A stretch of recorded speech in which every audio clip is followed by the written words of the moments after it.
하나님 말씀 보겠습니다. 시편 91편입니다. 시편 91편 9절부터 14절. 저와 성도님들이 한번 교독을 합니다. 9절부터 14절까지입니다. 제가 먼저 읽습니다. 내가 말하기를 여호와는 나의 피난처시라 하고 지존자를 나의 거처로 삼았으므로 마가 내게 미치지 못하며 재앙이 내 장막에 가까이 오지 못하리니 그가 너를 위하여 그의 천사들을 명령하사 내 모든 길에서 너를 지키게 하심이니라. 그들이 그들의 손으로 너를 붙들어 발이 돌에 부딪히지 아니하게 하리로다. 내가 사자와 독사를 밟으며 젊은 사자와 뱀을 밟으리로다.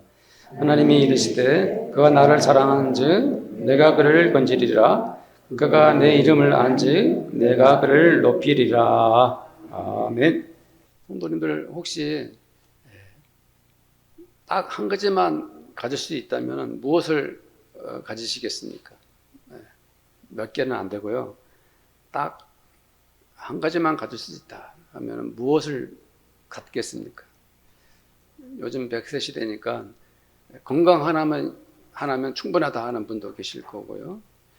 요즘에 경제가 어렵고 하루하루 살기가 힘든데 돈이 있어야지 그래도 살 수 있지 하면서 난 돈만 있으면 된다 하는 분도 있을 것이고요. 그래도 이 세상에만 태어났는데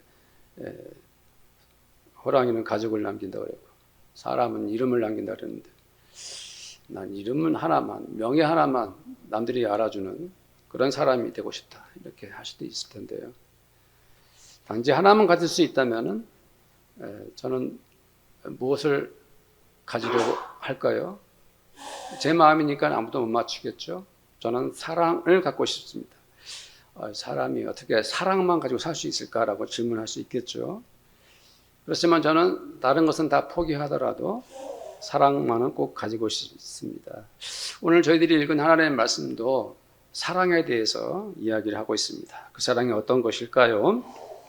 자, 9절 말씀을 한번 읽어보겠습니다. 다 함께 시작. 네가 말하기를 여호와는 나의 피난처시라 하고 지존자를 너의 거처로 삼았으므로. 성도님들, 이스라엘은 매우 건조하고 땅이 메마른 광야가 많습니다. 그 광야에는 또 맹수들이 많았고요. 덕벌레들이 허다했습니다.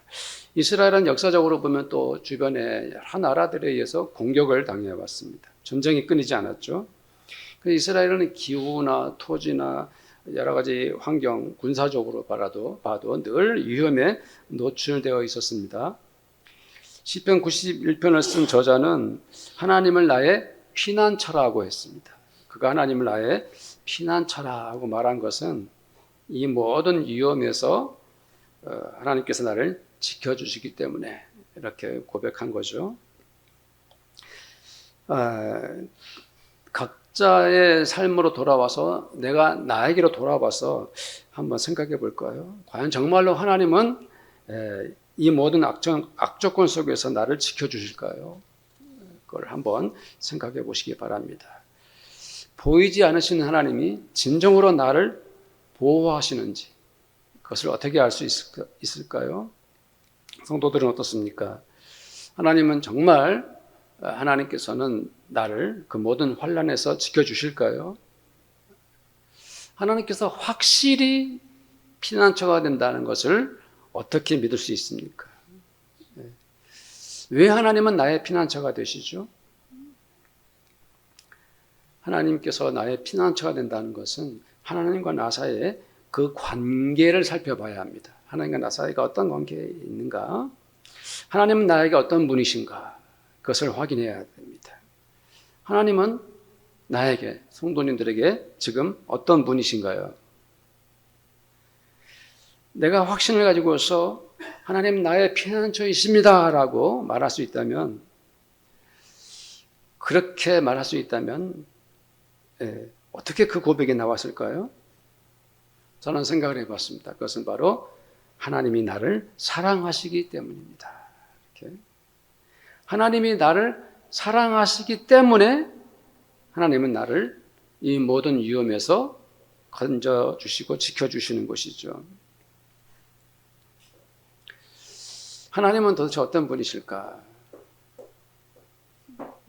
하나님은 나를 그저 저 머나먼 하늘 저 멀리서 지켜만 보시는 분이 아니라 하나님은 바로 내 곁으로 찾아오셔서 나를 사랑하십니다. 나를 이끌어 주시고 나를 지켜 주십니다. 하나님은 나의 목자시기 때문에, 우리는 그분이 기르시는 양이기 때문에 하나님은 우리를 사랑하시죠. 하나님은 나의 아빠 아버지이신데 어떻게 하나님께서 나를 사랑하시지 않겠습니까? 시편 46편 1절에서 3절 말씀을 다 함께 읽어보겠습니다. 시작. 하나님은 우리의 피난처시요 힘이시니 환난 중에 만날 큰 도움이시라. 그러므로 땅이 변하든지 산이 흔들려 바다 가운데 빠지든지 바닷물이 솟아나고 뛰놀든지 그것이 넘침으로 산이 흔들릴지라도 우리는 두려워하지 아니하리로다. 셀라. 아멘. 시인은 또 노래했습니다. 오늘 9절 말씀에서 지존 자를 나의 무엇으로 삼았다 그랬습니까? 거처로 삼았다 그랬습니다. 여기서 나온 말 지존자, 이것은 가장 높으신 분이라는 뜻이에요. 가장 뛰어나신 분, 전능하신 하나님을 부를 때 지존자라 이렇게 부르는 것입니다. 여기 나오는 말 또 거처라는 말이 있죠. 거처, 이것은 내가 살아가는 집을 뜻합니다. 집은 내가 영원히 살아갈 나의 가정과 같은 곳입니다. 내가 잠을 자고 음식을 먹고 내가 안식할 수 있는 곳이 바로 뭡니까? 거처입니다. 그 거처, 집은 바깥에서 불어오는 모든 비바람을 막아줍니다. 사나운 냉수나 광야의 독벌레로부터 나를 지켜주는 것이 바로 거처, 나의 집인 것이죠. 그러나 더 중요한 사실이 있습니다. 그 집은 단순한 집이 아니라 그 집은 지존자이신 하나님이 함께 거하시는 거처인 것입니다. 그 집의 주인은 무능하거나 악한 자가 아니라 전능하신 하나님, 우리를 사랑하시는 하나님이 함께 계시는 집인 것입니다. 성도님들 어떻습니까? 하나님이 나의 피난처가 되고 또 하나님이 내가 살아갈 집이라면 이 은혜가 어떻게 나에게 찾아올까요? 그 은혜를 우리는 어떻게 지금 경험하는 것일까요?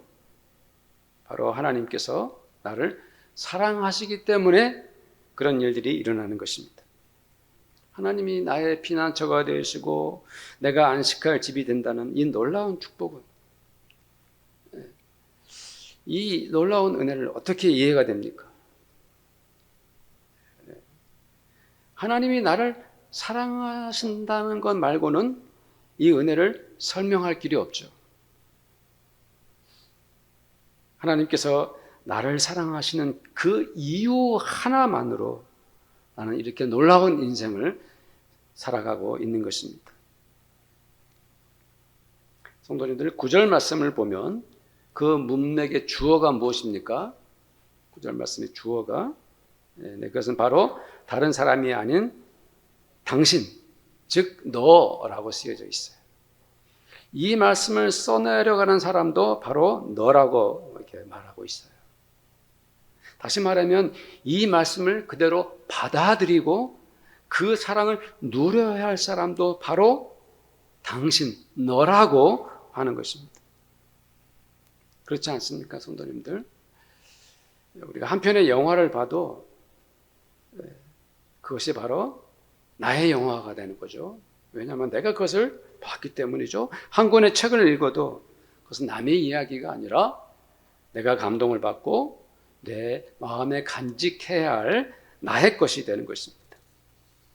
우리가 이렇게 한 구절 성경 말씀을 읽어도 그것은 여기 서 있는 정 목사의 것만이 아니라 그 말씀을 듣고 그대로 믿는 성도들 차지가 되어야 하는 것입니다. 이렇게 은혜로운 말씀을 한 귀로 듣고 한 귀로 흘려보내는 한 구절 성경이 아니라 쓰여진 그냥 문자가 아니라 바로 내 마음에 새기고 내 인격에 담아내어서 내 믿음 속에 간직할 바로 나의 말씀이 되어야 하는 것입니다. 성도님들, 오늘 말씀이 바로 나에게 주는 말씀이라고 믿으시기를 바랍니다.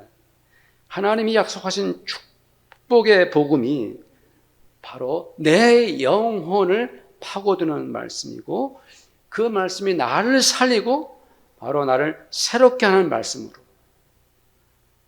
온전히 나의 것으로 받아내는 복받은 성도님들이 되시기를 바랍니다.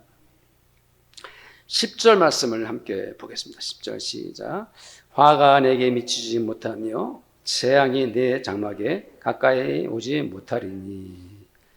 여기 이제 화라는 말의 히브리어를 찾아봤더니 라입니다. 라. 그것은 악, 나쁨, 불행, 해악 이런 뜻이에요. 이 화는 삶을 무너뜨리는 전반적인 나쁜 것을 뜻합니다. 그리고 재앙이라고 그랬죠. 히브리어로 네가인데 치다, 때리다 에서 파생된 말이에요. 그래서 직접적으로 닥쳐오는 고통을 뜻하는 거예요. 재앙은. 이 재앙은 훨씬 더 구체적이어서 몸에 닿는 물리적 그러한 고통을 뜻합니다. 예를 들면 전염병, 피부병, 재앙적 사건 등 이런 것들이죠. 생각해 봅시다. 어떤 부모가 어린 자녀가 전염병에 걸리거나 불행한 일을 당하는 것을 지켜만 보겠습니까? 그렇죠. 마음이 아프겠죠. 아무리 부모가 자식을 사랑해도 자식이 몹쓸 병에 걸려가지고 아파하면 얼마나 마음이 아프고 또 심지어 부모로서 아무것도 해줄 수 있는 것이 없을 때 지독한 슬픔에 빠질 수밖에 없죠. 그러나 하나님은 지존자이십니다. 하나님은 전능하신 분이십니다. 하나님은 우리를 또 사랑하시는 분이십니다. 하나님은 성도들, 즉 바로 나 한 사람 한 사람을 사랑하십니다. 하나님은 반드시 성도들을 재앙에서 지켜주십니다. 하나님은 그 모든 혼란에서 성도들을 아들처럼 딸같이 보호해 주십니다. 이 말씀을 믿으시기를 바랍니다. 시편 122편 17절 8절 말씀을 함께 읽겠습니다. 여호와께서 너를 지켜 모든 환난을 면하게 하시며 또 내 영혼을 지키시리로다. 여호와께서 너의 출입을 지금부터 영원까지 지키시리로다. 아멘. 11절 말씀을 다 함께 읽겠습니다. 오늘 본문 11절 시작. 그가 너를 위하여 그의 천사들을 명령하사 내 모든 길에서 너를 지키게 하시니라. 아멘. 하나님께서 얼마나 우리들을 성도님들을 한 명 한 명을 사랑하시는지 천사들에게 명령을 내려서 성도들이 어느 길을 가더라도 지켜주신다 하고 말씀하고 있지 않습니까? 하나님은 사실 직접 언제나 우리를 사랑하십니다. 지켜주시죠, 하나님은. 그런데도 왜 하나님은 천사들에게 명령해서 우리를 또 지켜주신다고 말씀하시는 것일까요? 하나님이 직접 사랑해 주시면 되지 또 왜 천사까지 보내주시는 것일까요? 하나님은 우리들을 사랑할 때 여러 가지 방법으로 온갖 방식으로 우리를 사랑하시는 거예요. 하나님은 때로 사람들을 보내주셔가지고 그들을 통하여 하나님의 사랑을 나타내십니다. 예를 들면 좋은 사람을 만나게 해서 하나님의 사랑을 경험하게 하죠. 믿음의 사람들을 만나서 그분들을 통해서 우리가 많은 도움을 받습니다. 진실한 성도를 만나가지고 그분을 통해서 우리가 하나님의 사랑을 경험하죠. 유머가 많은 성도들을 통해서 하나님이 얼마나 좋으신 분인가를 또 경험하게 되죠. 위로를 잘해주는 분들을 만나면 그분들을 통해서 하나님의 위로를 경험하게 되죠. 경제적 여유가 있는 사람들을 만나가지고 때로는 하나님의 그 물질적인 도움을 그들 통해서 경험하게 됩니다. 기도를 많이 하는 성도들을 만나면 그분들이 나를 위해서 막 기도해 준 것을 통해서 하나님의 은혜를 경험하게 되죠. 어떤 분야의 전문가들을 통해서 내가 할 수 없는 부분들을 그분들이 도움을 줘가지고 하나님께서 그분들을 통해서 우리를 얼마나 사랑하시는지를 경험하게 됩니다. 정말이지 하나님은 수많은 사람들을 보내주셔가지고요, 우리 성도님들을 사랑해 주시는 거예요. 네. 그것이 주님의 사랑하는 방법 중에 하나입니다. 하나님의, 그런데 그것뿐만 아니라 하나님은 심지어 하나님이 부리는 천사들까지도 보내주셔가지고 성도들을 지켜주시고 인생길을 이끌어 주신다라고 오늘 말씀하고 계신 거예요. 하나님께서 천사들을 보내어 나한 사람을 지켜준다는 말씀은 성경에서 여기저기서 많이 발견이 됩니다. 시편 34편 7절 말씀을 읽어봅니다. 여호와의 천사가 주를 경외하는 자를 둘러 진치고 그들을 건지시는도다. 아멘. 천사가, 하나님 보낸 천사가 둘러 진쳐요. 군대처럼 우리를 보호해주고 막아주는 그러한 천사의 모습이에요. 히브리서 1장 14절 말씀도 읽어봅니다. 모든 천사들은 섬기는 영으로서 구원받는 성숙자들을 위하여 섬기라고 보내심이 아느냐. 하나님께서 천사들을 보내주셨는데 그 천사들은 어떤 역할을 합니까? 하나님의 성도들을 위하여 뭐 하라고요? 섬기라고 천사들을 보내주셨다라고 말씀하고 있어요. 출애굽기 23장 20절 표준세 번역입니다. 한번 읽어봅니다. 이제 내가 너희 앞에 한 천사를 보내어 길에서 너희를 지켜주며 내가 예비하여 둔 것으로 너희를 데려가겠다. 우리 인생길에 천사를 앞서어 보내주셔서 우리를 이끌어 주신다라고 말씀하고 있어요. 왜 이런 일을 하나님이 행하십니까? 우리를 뭐 하시기 때문에? 사랑하시기 때문에. 네. 신앙생활하면서 때로는 하나님께서 내 곁에 천사들을 보내어 주신다는 그런 믿음을 가지시기를 바랍니다. 12절 말씀을 보겠습니다. 12절 시작. 그들이 그들의 손으로 너를 붙들어 발이 돌에 부딪히지 아니하게 하리로다. 이 말씀을 보면 성도님들은 어떤 생각이 듭니까? 저는 이 말씀을 이렇게 읽다가 말씀 준비하다 저도 모르게 빙그레 웃음이 나왔습니다. 왜 빙그레 웃음이 나왔을까요? 며칠 전에 우리 최대한 성도의 아들 최강훈이죠. 강훈이 이제 돌이 막 지났는데 길거리에 이렇게 막 걸어 다니는 모습을 동영상으로 올려놓은 걸 봤어요. 그 생각이 나서 웃음이 나왔어요. 왜냐하면 이 말씀은 마치 아빠나 엄마가 어린아이의 손을 잡고 가는 것과 같다는 생각이 들었기 때문입니다. 걸음마를 막 시작하는 아이가 혹시나 돌불에 걸려 넘어질까 이렇게 걱정이 되니까 엄마 아빠가 손을 꽉 잡고 걸어가게 하는 거죠. 천사가 바로 그 역할을 하는 거예요. 나를 붙들어 가지고 발이 돌에 부딪히지 않게 하려고 하나님이 천사를 보내주셔서 나를 그렇게 인도하고 이끌어 주시는 거예요. 얼마나 은혜로운 말씀입니까? 성도님들, 하나님께서 성도들 한 명 한 명을 어찌나 사랑하고 계신지 알겠습니까? 하나님이 나를 사랑하시려고 얼마나 그 마음을 집중하고 계신지 믿음이 생깁니까? 네. 시편 139편 9절 10절 말씀을 읽겠습니다. 시작. 내가 새벽 날개를 치며 바다 끝에 가서 거주할지라도 거기서도 주의 손이 나를 인도하시며 주의 오른손이 나를 붙드시리이다. 아멘. 오늘 본 말씀 13절을 보겠습니다. 시작. 내가 사자와 독사를 밟으며 젊은 사자와 뱀을 발로 누르리로다. 아멘. 고대 군동의 팔레스타인 지역에는 사자들이 많았다고 합니다. 사자들이 성경에도 다윗이 사자와 싸워서 사자를 잡았다는 내용이 나오지 않습니까? 뱀이나 독사들도 그 지역에 흔하게 이렇게 출몰하곤 했습니다. 사자는 매우 위험한 짐승이죠. 그야말로 맹수였습니다. 독사는 한번 물면 아주 단시간 내에 몇십 분 만에 몇 시간이 안 돼서 목숨을 잃기도 한다고 합니다. 13절 말씀에서 우리가 바로 어떤 모습으로 말씀되어 있습니까?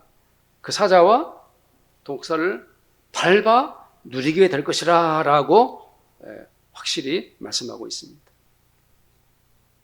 하나님께서 우리를 얼마나 사랑하시는지 우리가 그것을 몸소 경험했다면 이제는 그 사랑을 받은 우리들의 차례가 된 것입니다. 우리에게 순서가 왔을 때 우리가 할 일이 무엇일까요? 그것은 바로 세상의 모든 죄악의 세력, 악한 권세를 짓밟고 이기는 것입니다. 사랑은 그 자체로 아름답고 선한 것입니다. 그러나 사랑은 그 자체에만 머물지 않습니다. 우리가 하나님의 사랑을 받은 것으로만 충분하지 않습니다. 이제 하나님의 사랑을 경험한 사람은 이제 더욱 힘을 내어 모든 악한 자들과 악의 세력들과 싸워 이겨내야 하는 것입니다. 하나님의 사랑을 받은 자들은 모든 불의와 악한 자들에 맞서서 거뜬히 승리하게 되는 것입니다. 악을 선으로 이기고 전쟁과 폭력을 평화로 이기고 불의에 맞서서 하나님의 정의와 말씀으로 이기는 모든 거짓과 부정과 부패에 굴복하지 않고 하나님의 사랑을 받은 사람들은 넉넉히 어둠의 세상을 이기고 남는다는 것을 믿으시기를 바랍니다. 그런 역할을 성도님들이 하시기를 축복합니다. 말라기 4장 3절 말씀입니다. 읽겠습니다. 또 너희가 악인을 밟을 것이니 그들이 내가 정한 날에 너의 발바닥 밑에 재와 같으리라. 만군의 여호와의 말이니라. 아멘. 우리는 악인들을 밟아 눌러 승리하는 하나님의 선한 사람들이라는 것을 다시 한번 믿습니다. 14절 말씀을 보겠습니다. 14절 오늘 말씀 시작. 하나님이 이르시되 그가 나를 사랑한즉 내가 그를 건지리라. 그가 내게 이름을 안즉 내가 그를 높으리라. 그가 내 이름을 안즉. 성도님들 성경에 이제 그 사랑이라는 그 용어가 그 쓰임새가 참 다양합니다. 특히 구약 성경에서 사랑은 히브리어로 여러 가지로 문맥에 따라 또 그 여러 가지 의미에 따라서 좀 달리 쓰여집니다. 그 중에서 가장 중요한 사랑은 헤세드 사랑입니다. 헤세드라는 말은 성도님들 많이 들어봤을 거예요. 이 헤세드 사랑은 하나님이 우리에게 주시는 사랑입니다. 하나님의 인애와 자비, 변하지 않는 영원한 하나님의 사랑, 또 이 헤세드 사랑은 하나님의 언약에서 출발된 바로 하나님의 사랑이에요. 그래서 시편 136편에 보면은 계속 반복해서 이렇게 찬송하죠. 그의 인자하심이 영원함이로다. 그때 인자하심이 사랑인데 바로 히브리어로 뭐로 쓰여 있다고요? 헤세드, 하나님의 사랑이 영원하도다. 계속 반복해서 그 찬양을 하고 있어요. 그렇다면 14절의 사랑은 무엇일까요? 그가 나를 사랑한즉 그렇지 않습니까? 그가 나를 사랑한즉. 네. 이 사랑은 이제 히브리어로 하샤크 사랑인데요. 그 뜻은 강하게 붙드는 사랑, 뜨겁게 끌려가는 사랑을 뜻해요. 애착입니다. 애착. 한번 사랑하는 마음을 놓지 않는 지속적 사랑입니다. 그것은 바로 사람이 하나님을 향하여 사랑하되 그 사랑을 놓지 않는 것이죠. 내려놓지 않는 사랑입니다. 네. 헤세드 사랑이 하나님께서 인간을 사랑하는 것이라면 이 하샤크 사랑은 사람이 하나님을 사랑할 때 고백하는 말이에요. 그 하샤크 사랑은 하나님을 사랑하는 마음을 결코 멈추지 않습니다. 그저 간절히 안타깝게 하나님만을 사랑하는 매우 순수한 사랑인 것입니다. 왜 우리는 하나님을 그렇게 간절히 사랑할까요? 무엇 때문에 우리가 그렇게 하나님을 하샤크 사랑을 할까요? 그 대답은 너무 분명합니다. 하나님께서 우리를 사랑하시기 때문이죠. 하나님께서 우리를 사랑하시기 때문이죠. 우리가 먼저 하나님을 사랑한 것이 아니라 하나님께서 우리들보다 앞서서 사랑하셨기 때문에 우리는 그 은혜로 하나님을 사랑하는 것입니다. 사랑하는 성도들, 이것이 우리의 신앙이고 우리의 믿음인 것입니다. 하나님께서 나를 사랑하시고 나 또한 하나님을 사랑하는 이 사랑으로 묶여가는 이 사랑이 얼마나 거룩하고 아름답습니까? 하나님이 나라를 사랑하시고 나도 하나님을 사랑하는. 시편 63편 1절 말씀을 읽으면서 은혜 받기를 바랍니다. 읽겠습니다. 하나님이여 주는 나의 하나님이시라. 내가 간절히 주를 찾되 물이 없어 마르고 황폐한 땅에서 내 영혼이 주를 갈망하며 내 육체가 주를 앙모하나이다. 아멘. 사랑이란 표현은 없지만 이 시인의 사랑이 간절하죠. 사랑하는 성도님들, 우리가 하나님을 사랑할 때 그 다음에 어떤 일이 일어난 줄 아십니까? 우리가 하나님을 사랑하면 그 다음에 어떤 일이 일어난다고 오늘 말씀하고 있습니까? 하나님이 우리를 건져주십니다. 하나님 우리를 건져주십니다. 여기서 하나님께서 우리를 건지신다는 무슨 뜻일까요? 이것도 궁금해서 히브리어를 찾아봤더니 바로 팔라트라고 쓰여 있어요. 이것은 뭐냐면은 기본 의미가 탈출시키다는 뜻이에요. 위험과 위기에서 빼내다, 구조하다 이런 뜻이에요. 단순한 보호가 아니라 위험 속에 빠져 있는 상태에 있는 나를 꺼내주는 거예요. 건져주는 거예요. 그래서 불 속에 있는 사람을 구조해 주는 것이죠. 적에 완전히 포위된 사람을 탈출시키는 것이죠. 이것이 바로 건지신다라는 뜻이에요. 하나님이 나를 그렇게 건져주신다라고 말씀하고 있습니다. 시편 18편 1절 2절 말씀을 함께 읽어봅니다. 시작. 나의 힘이신 여호와여 내가 주를 사랑하나이다. 여호와는 나의 반석이시요 나의 요새시요 나를 건지시는 이시요 나의 하나님이시요 내가 그 안에 피할 나의 바위시요 나의 방패시요 나의 구원의 뿌리시요 나의 산성이시로다. 오늘 말씀에서 시인은 하나님의 이름을 안다라고 표현하고 있는데 잠깐 생각해 봅시다.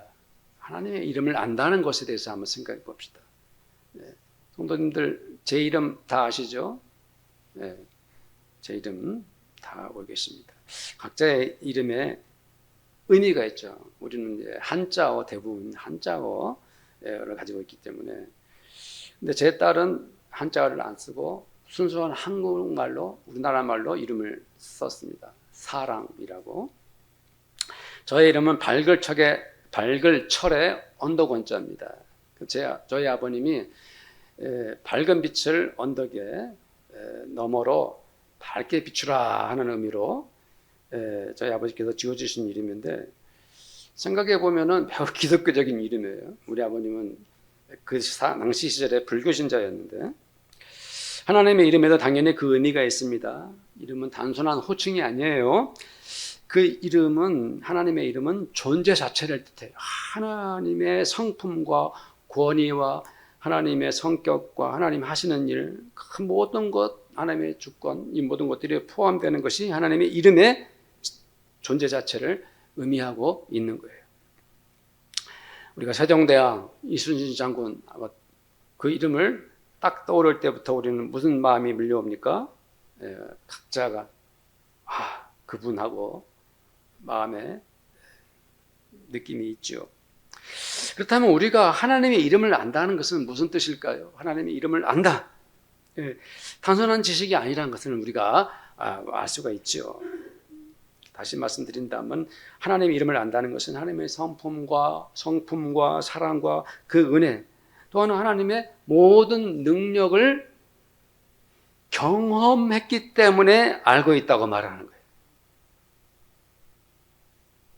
지식적인 알미 아니라 그것을 경험했기 때문에 안다는 것이에요. 간혹 제 아내가 오늘 유아부 예배 드리려고 이 자리에 없는데 저희 어머니를 보고선 이런 말을 하곤 해요. 어머니는 참 잘 사셨다. 많은 복을 받으셨다. 가끔씩 제 앞에서 입버릇처럼 말을 해요. 왜 그럴까요? 다른 것은 몰라도 자식들이 정말이지 저희 어머니를 많이 사랑하고 잘 모시고 섬기기 때문이죠.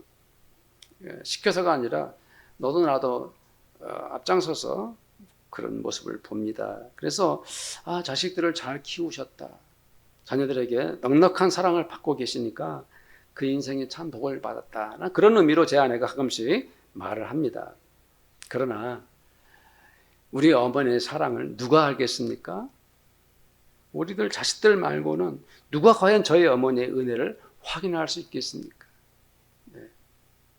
우리들 자식들이 태어나 지금까지 살아오는 동안 어머니의 은혜와 사랑을 몸소 다 겪어봤기 때문에 우리는 어머니의 희생과 그 사랑을 다 알고 있죠. 이때 이 알고 있다는 말이 그런 의미에서 나온 것입니다. 사랑하는 성도들, 하나님의 사랑과 은혜를 겪으면서 살아가십시오. 하나님이 나를 얼마나 사랑하는지 그 모든 은혜를 몸소 경험하시기를 바랍니다. 나는 하나님의 사랑을 알고 있어요. 하나님께서 나를 얼마나 사랑하셨는지 제가 그 모든 것을 경험해 봤기 때문에 나는 하나님의 사랑을 알고 있습니다. 이렇게 멋지게 신앙 고백을 하는 성도님들이 되기를 바랍니다. 시편 9편 10절 말씀을 한번 읽어봅니다. 시작. 여호와여 주의 이름을 아는 자 주를 의지하오리니 이는 주를 찾는 자들을 버리지 아니하시니라. 아멘. 주의 이름을 아는 자들 주를 의지한다 그랬어요. 성도님들 14절 마지막 말씀이 무엇이죠? 뭐라 그랬죠? 내가 그를 높이리라 그랬습니다. 하나님은 또한 하나님을 알고 믿는 자들을 높은 곳에 올려주십니다.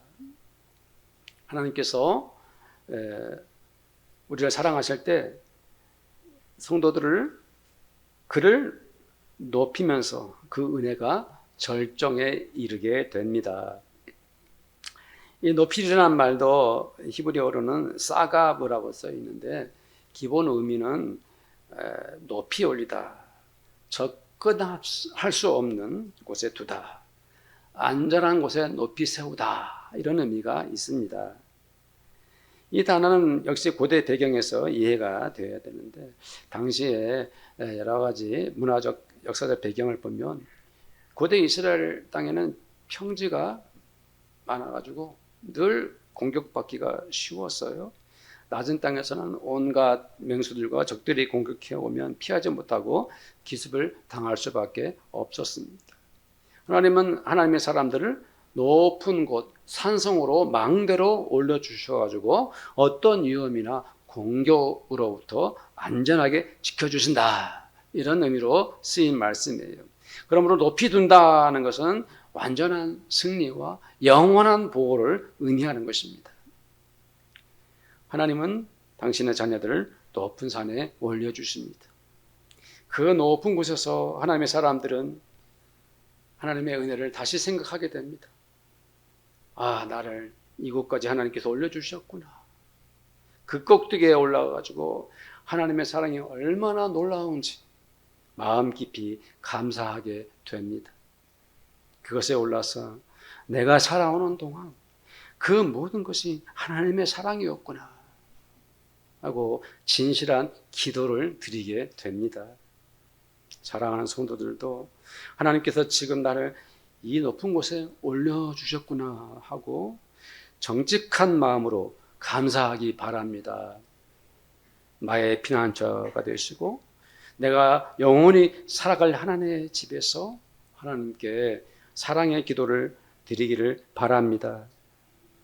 내 인생 사는 동안 화를 막아주시고 재앙을 물리쳐 주신 하나님 나의 아빠 아버지께 찬송과 영광을 돌리기 바랍니다. 하나님이 나를 사랑하시는 것도 모자라서 당신의 천사들까지도 보내셔서 나의 손을 잡아주시는 하나님께 무릎 꿇고 겸손히 기도하기 바랍니다. 나를 기가 막힐 웅덩이에서 꺼내주시고 이렇게까지 높은 곳까지 인도해 주신 하나님, 그 하나님을, 우리 주님을 우리의 전 인격을 바쳐서 사랑하고 또 사랑하는 성도님들이 되십시오. 저는 오늘 말씀을 마치면서 오늘 말씀을 9절부터 14절까지 다 함께 다시 한번 읽으면서 기도를 대신하도록 오늘 그렇게 한번 해보겠습니다. 9절부터 14절까지 한번 다시 읽겠습니다. 시작. 내가 말하기를 여호와는 나의 피난처라, 지존자를 너의 거처로 삼았으므로 화가 내게 미치지 못하며 재앙이 내 장막에 가까이 오지 못하리니 그가 너를 위하여 그의 천사들을 명령하사 내 모든 길에서 너를 지키게 하시니라. 그들이 그들의 손으로 너를 붙들어 발이 돌에 부딪히지 아니하게 하리로다. 내가 사자와 독사를 밟으며 젊은 사자와 뱀을 발로 누르리로다.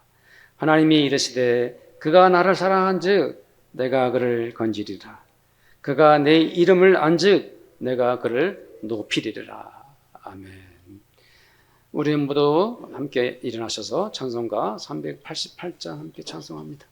지금은 우리 주님 예수 그리스도의 은혜와 하나님 아버지의 사랑하심과 성령님의 교제하심이 오늘 주님 앞에 거룩한 예배를 드리고 하나님의 사랑을 넉넉히 받아 기뻐하는 이 자리에 함께하는 우리 모든 성도들의 머리 위에 또 사랑하는 우리 성도들의 가정마다 믿음으로 땀 흘려 일하는 그들의 일터와 그리고 우리 교회 위에 지금부터 영원토록 함께 있을지어다. 아멘.